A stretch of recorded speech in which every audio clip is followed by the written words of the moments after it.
নেপালে অতিবৃষ্টি, ভাসছে বিহার। উৎসবের আগে জলের তলায় বিহারের অধিকাংশ এলাকা। বান ভাসে বিঘের পর বিঘে চাষ জমি, ক্ষতিগ্রস্ত কয়েক লক্ষ মানুষ। উৎসবের মরশুমে বানভাসী বিহার।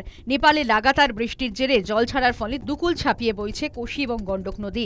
বিপদসীমার উপর দিয়ে বইছে গঙ্গার জলও, যার ফলে জলে ডুবে রাজ্যটির প্রায় অর্ধেক এলাকা। বিহারের ৩৮টি জেলার মধ্যে ১৯টি জেলা বন্যা কবলিত, ক্ষতিগ্রস্ত ১২ লক্ষের বেশি মানুষ। গ্রামের পর গ্রাম জলের তলায়, ব্যাপক ক্ষতি চাষবাসে।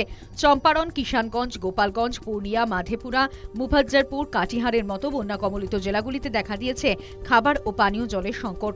১২টি এনডিআরএফ এবং ২২টি এসডিআরএফ এর দল বিহারের বন্যা কবলিত এলাকায় ত্রাণ বিলি করছে ও উদ্ধার অভিযান চালিয়ে যাচ্ছে।